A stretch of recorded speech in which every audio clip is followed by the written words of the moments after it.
We're just getting older, world is getting colder. Trying to get sober, Lord help me get stronger. World is on my shoulders. How you doing today? This is the 12 of 12 podcast, the podcast about real life, recovery, growth and development, redemption, because that's what this is about. And if you have not yet subscribed to the channel, do me a favor, tap the subscribe button and share for more. Also, if you need any help with substance abuse disorder, severe mental illness, do not hesitate to reach out to our sponsors, First Step Recovery. They will be happy to help you. If you know anybody who needs that help, please don't hesitate to reach out to us and let us know. You see the numbers up top, reach out to them. We have a special guest today. Noah, how you doing? I'm doing good. How are you? Hey, man. Blessed from the best. Try not to be stressed. Yeah. I know that's right. Where you from, brother? Original, I'm from Thailand. I'm half Laos and Thai. And we came over here to U.S. was 1987. Oh, so you been here for a minute. Yeah. And do you remember over there in Thailand? Anything? I grew up there, but I remember it's like, a little part of, things. But my dad's a soldier, so he that's when communists come into Laos and taking over and stuff like that. And he's a freedom fighter. He helps American, during the war and stuff. And I've been seeing a lot when I was young. Before he took us to Thailand, like to his hometown and stuff. So I've been seeing he excuse his enemies and all this stuff. I've been go through a lot. And I remember when he went to the village and got his crews over and had the boat waiting on the river, like, to cross to Thailand. And everybody, the whole family, everybody went on the other side. And I was only one left with my dad. The boat didn't come back. No, it didn't come back. And the soldiers getting closer. And all he did was hold on tight. I was on his back. It was like this. Yeah. He swam across the river. Dang. And they were shooting at us and all this stuff. And we made it to Thailand and took us to his hometown, went in the refugee camp and all this stuff. But then he came back, to going back to the war and, to help out and all this stuff, and left us over there at the refugee camp. And we moved one from a refugee camp from his hometown to another refugee camp. And then that's when he, came back and staying with us. And then we got the sponsors here in Kentucky, in Louisville, from the church, and brought us over here in 1987. Yes, I went to Brandeis Elementary School. Oh, nice. So you started seeing some things at a young age. Yeah. God is good, people. God is good. There are people out there trying to do the Lord's work worldwide. Whatever the Lord's calling you to do, just, hey, do it. Don't be scared. Yeah. So tell me, how has it been since you've been in Louisville, though? How do you like Kentucky? Kentucky was all right. I left Kentucky, it was like 93. So I went, stayed in San Diego, in Delaware and my uncle. And then I went up to Connecticut. That's when I got into a aerospace company, working for Aerospace. I built fighter jets for 10 years. What? Yeah, so all the, F-15, F-16, F-22, F-35, I did all the turbine and stuff. Oh, I was working that company for 10 years.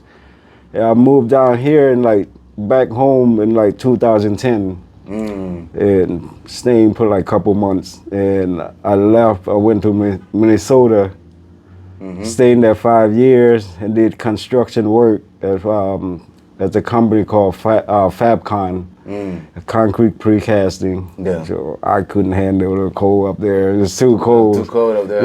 Yeah, I moved back down here in 2014 and staying at my mom's with my family, like my daughter and stuff. Things like that. Yeah, and then after that they left. They went back home to Minnesota.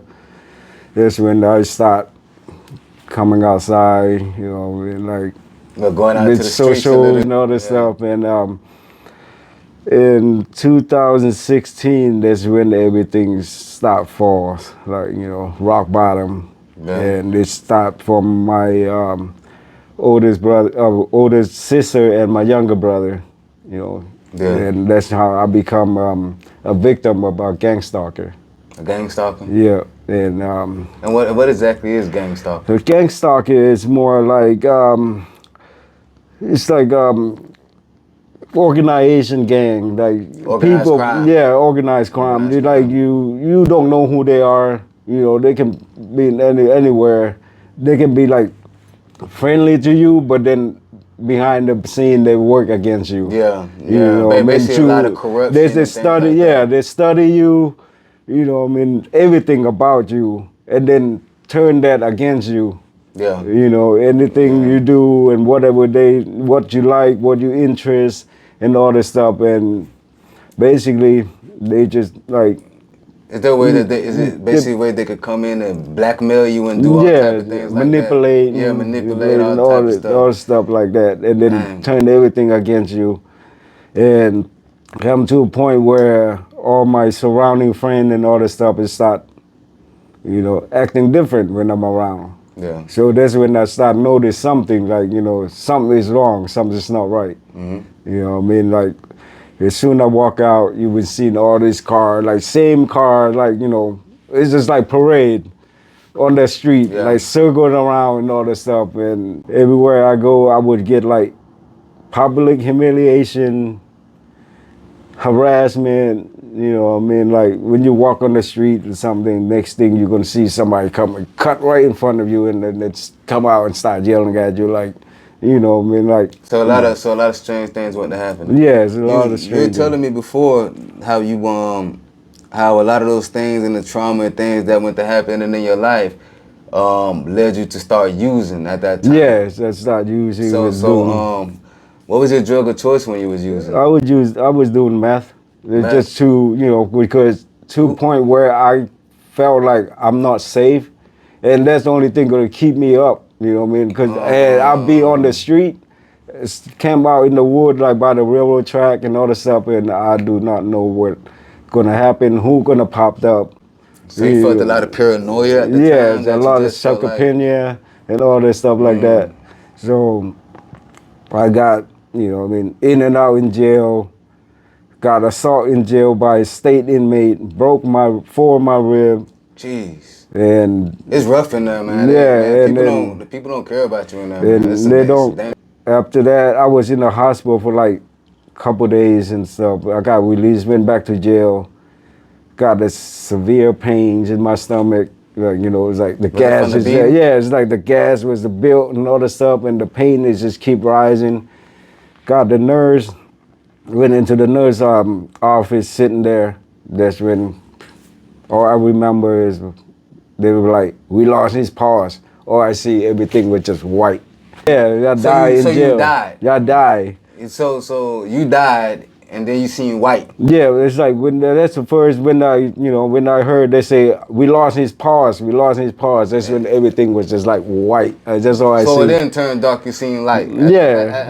I had a death experience too when I died in a motorcycle crash 2022. Yeah. And I experienced different things in the spiritual realm too. You know, I experienced heaven, and hell. That's a whole nother story. But it's just a vision that I think is God allowing me to see because I seen the Lord Christ. Yes. And he was risen, he was alive, you know. I know y'all get tired of me preaching, but I have to just say, he was risen. I seen him. I was gone. So there is life after death. So it's important for what you do in the sense you making this life to believe and understand. So you seen light. Yes, and when I woke up, I was in the ambulance at the hospital emergency room. That's when I woke up, and they were like, "Tell me what's your name." And they're like, "What year is it?" I was like, 2004. You know, I was like, I just woke up from the dead. Jeez. And I was in there, and then they transferred me over here to U of L over here in Louisville. And they said that on my lung, I guess it's from the assault that I had. Collapsed? Yeah, it's collapsed, and it was bleeding inside. Yeah, but that's what happened to then me. they didn't do nothing about it. Oh, no? They just kept me there for like 4 days, then released. Oh, okay. And okay. went back home. Yeah, both my lungs yeah. collapsed when they had to give me a tracheotomy, had to cut my throat. Yeah. My motorcycle crashed. Yeah, they say they're Breathing supposed to machine. drain the blood and all this stuff out, but they didn't do nothing. And I Jeez. was just laying in the hospital for like 4 days, and released, and went back to jail. And then I got out. Got no ride, got nothing. I walked from Shelby County all the way back to Louisville. How far is that? 29 miles. It took me a day and a Jeez, half. what? Took me a day and a half. I walked straight on the expressway. Did you have family here in Louisville at the time? I Or do. was it just like you just got to hurry up and get away? No, I do have a family, but like I said, when I go through this trauma of what they did to me, so I had nobody to turn to. All my friends, and all this stuff. So pretty much, Yeah. I'm by myself. So when I came back and got back to Louisville, I was camped out on the street in the wood, and that's when I was like, you know what? It's gonna be a help out there. So I walked from South Side, got to Fern Valley, right across the street from Ford Company. I slept under that bridge, staying right there for like 2 weeks. And that's when I come down to the Preston Highway, and then saw that Goodwill Opportunity Center, and walk in there and got some clothes, cause I was outside. It was during the winter, like February and stuff. Yeah, I ain't got no clothes, no blanket, no jacket, or nothing. And when I went into Opportunity Center, that's when I met my career coach, Bridget Williams. She's like, "Where did you sleep last night?" And I was like, "I was staying under the bridge up the road for like 2 weeks." So that's when she called a shelter at Recenter, and booked me the bed there and gave me the bus pass. And she's like, "You can go to East Broadway and get on another program, get on a van and start working." So and I got to Recenter. Couldn't keep attending that program, and You couldn't keep it? I did. I mean, I kept going there every day. On the weekend, I got no other place to sleep. I slept right in front of the Goodwill. I slept right in front door. Okay. It's just Saturday and Sunday. And that's when I started walking around like Broadway and South Brooks, and I saw this lounge, it said Kentucky Harm Reduction.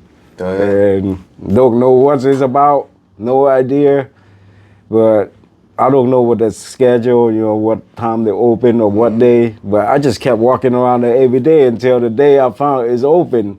Yeah. And I walked in, that's when I met Alicia.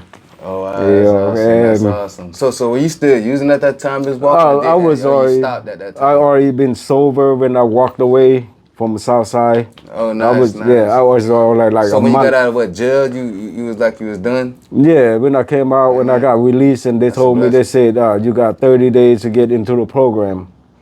Oh. So that's when I left. And when I met Alicia at the lounge, and there was no judging, they make you feel comfortable. Yeah, Kentucky Harm Reduction. What is Kentucky Harm Reduction? Kentucky Harm Reduction is what they do. They engage, educate, empower. And we go in there. It's a lounge where people go in and just relax. And if they need a resource, you can talk to them, and they provide you, they provide you like place, like what kind of help you need. So I went in, and she had me volunteer work at the lounge, and stuff. At that time I was on the street and stuff. So talk to her. I need help, and she called Mr. David Williams. He's from Omni Resource Service. So he went over there, picked me up, brought me into his program, and the Omni Resource, they provide mental health service, therapy in-house, residential housings, and stuff. So I was in his program for year and a half, year and 6 months, and complete my 12-step, send my IOP, and still go to Goodwill and take whatever class they have, like, you know, like anger management and all the class they provide there. I got like pretty much all the class that I, you know, attend there, and they enroll me into Goodwill High School. It's more like you go. Goodwill High School? Yeah, they have. Goodwill got a high school? Yeah, they What? also Tech. It's called Excel Stop Center. it. What? Yeah, it's That's called crazy. Excel I didn't Center. even know that. Yeah, I'm man, there. Goodwill got a lot of stuff, man. Yeah. Sorry not to cut you off, but man, listen, these are a lot of good programs that you're hearing about right now. Yeah, they I do. like to see that. You know, I'm from Orlando. I just moved here last year, but I'm realizing that in Kentucky and in Louisville, Kentucky, they have a lot of programs and a lot of people stick together. It seems like a lot of people are trying to come together and make a difference in people's lives. They're really trying to help people out here, man. So just pay attention to a lot of these programs, and if you just reach out. It's never hurt to reach out. Never hurts to try to better yourself and better your situation. Don't ever let nobody just hold you down and say you have to be where you're at. It doesn't matter about your past. Doesn't matter what you did. Doesn't matter what you've been through. There's always time for change. There's always room for change. So if you need to make the change today, reach out to these people. Reach out to numbers that we always show you. Pay attention to it. Share the videos and share the resources. Yes, and you know, there's a lot of resources, like, you know, they have like event and stuff like that. They, you know, there's a lot of different resource people that go on that set table and stuff like that. So I wouldn't, you know, they have that event at the school. So I was talking to one of the people. I talked to her, and she had me enroll into a CSA class. So I did a CSA class, and now I'm Community Support Associate certified. Oh, nice. Yes, that's the Congratulations. CSA. So, and still, you know, outreach specialist with Kentucky Harm Reduction since like last November is when I got in there. Then I'm still there with Kentucky Harm Reduction doing the outreach. Man, that's great to hear. That's a powerful story you gave us just then. You from the start to the finish. Yes, the it came tragedy from- to triumph. You came from a long way, literally across the world, and all the troubles and stuff you went through, man. I congratulate you for being where you're at right now. It's a blessing. Praise God, and I thank God for that. And, you know, man, you keep your faith and you staying strong. Tell me this: is there anything that you have planned for the future? Right now, I'm halfway done with school to get my diploma, and at the school they also they have like technical, you know, like the trade and stuff. So I'm looking forward to get my welding certification, mental health certification, and there's a lot of options you can get, like CNA, pharmacies, and you know, and all this stuff at school, and they even can help you to get into college and stuff like that at the Goodwill. Nice. And they paying for, you know, all the courses that, you know, that you're interested in. Oh, nice. That's a great thing to hear. I appreciate you definitely coming in and telling your story, telling us about yourself, you know, your trials, tribulations, and your triumph. That's the important thing. Like I said, when you're down, you just kept fighting. I just got a question. What kept you moving forward during these troublous times that you were going through in your life? What's the thing that kept you moving forward to not give up when so many other people do? What keep me forward, because like when all this thing that's happened to me, and you know, being on the street, homeless and all that stuff, and that wasn't me. You know what I mean? That wasn't me. And the real me is like, I'm always working, like, you know, responsibility and all that stuff like that. So that happened for reason. You know, everybody make mistake or somehow, you know. And keep me moving is, I know that I've been holding, like, you know, all this pain that what happened to me and all that stuff. So I take that pain and turn around, you know what I mean? Motivation. Yeah, to get me motivated, to keep moving, and, you know what I mean, like, to get me to where I want to be, to, and also with all these resources, like, you know, the support, community support is more important too, you know. So you had good people supporting you. Yeah, I along got the like way. Kentucky Harm Reduction, Goodwill, Harmony Resource, and and all other places like like right now I like to get involved with a lot of communities resource because as doing outreach specialist and for the people who out there still not yet found a solution and need help, so I'll be able can help them with the resource where I can tell them where to go and and stuff to get the resource and get help. Oh, so through your pain, Yeah. you turned it into a positive. You Yeah. know, you didn't just dwell on it. You turned it into feeling like you got a bigger purpose. It seems like, and then, like you said, you like to give back. Now you're trying to. You know the situation you was in, so now it seems like your field that you're trying to get into more is being able to help other people out. Yeah, so we go It's bigger than yourself, right? Yeah, so like as myself being experience of struggles and substance and homeless and all this stuff, and by seeing the other people out there still struggle, I understand the pain of what they go through, and it's a lot of people they don't there in that position on purpose. They not choose to be there, but there is something behind it that for them to be in that situation. Yeah, something's going on. In their Yes, lives, something's yeah, going but on then in their heart, and their mind, something then that's- they don't have that. The number one thing is they miss a lot of support, and nobody would listen to what they need to tell them, what they talk about, what type of problem they have. A lot of people miss that, and and that's why they're out there still struggle. instead of coming to get the help. Yeah. Because people, listen, there's a lot of resources out there. There's help out there. You just can't be scared to get it. Whatever trauma, whatever trial you went through that you're trying to blame yourself, you have to forgive yourself, forgive other people. That's a key thing, I think, in moving forward in recovery. It's not just, okay, the drug use or what's going. Okay, we understand the mental aspect of things, and that's one thing they focus on in First Step Recovery, but I'll go back to this, Father says, in the Bible it says, hey, forgive. You got to forgive. The Father in heaven won't forgive you. So that's a barrier that you literally put up with different relationships with other people, because if you can't forgive, that holds a lack of trust that you have with other people. That builds a barrier that you just feel paranoid that everybody's out to get you because of something somebody else did to you in your past. So all of a sudden, you're not going to open up the door to possibly great opportunities, to great people who's trying to help you. And so when they're out there on the streets, they're blaming themselves. They're blaming other people for only God knows what they went through, but it's trauma involved in it. And that trauma, it seems like it destroys a lot of people out there. So make sure that you're able to get rid of that trauma. Pray about it. That's what I say, God first. I don't believe in full recovery without God in it.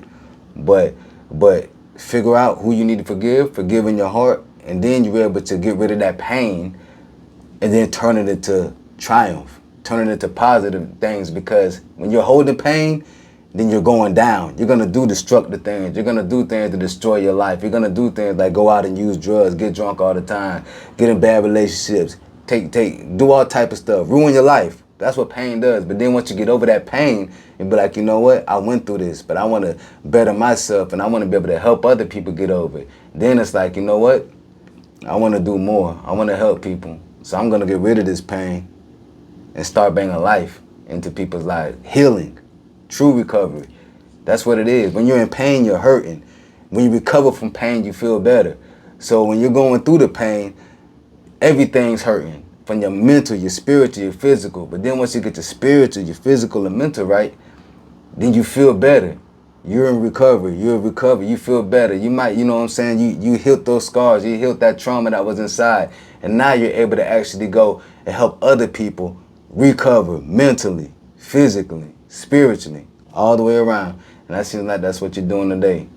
I appreciate you definitely coming in, man, and telling your story, brother. Let the people know if there's anything you want to tell the people. You tell them now and just let them know whatever you want to tell them, brother. Yeah. I just want everybody to know that, they're not alone.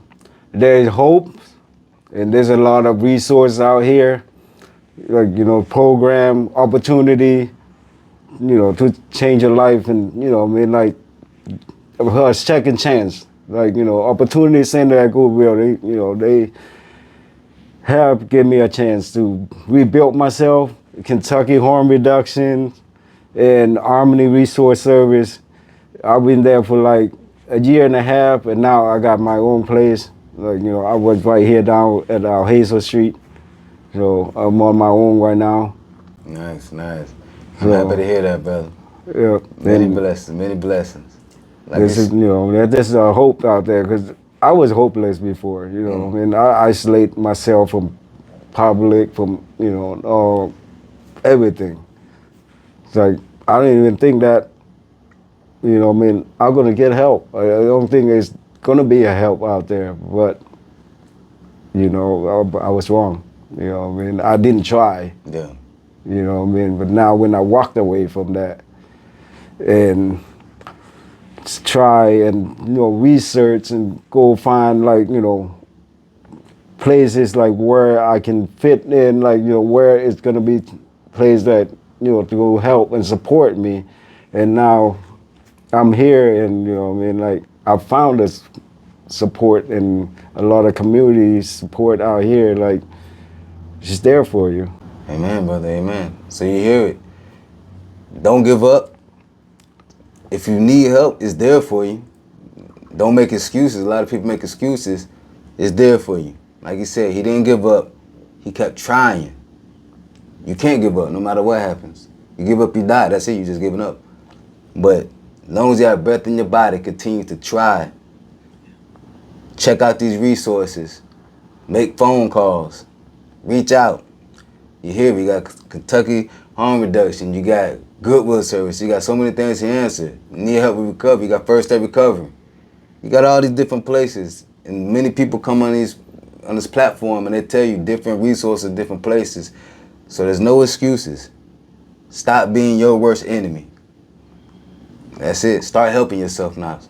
It's time to recover. It's time to move. It's time to get right. Love you all, and have a blessed day.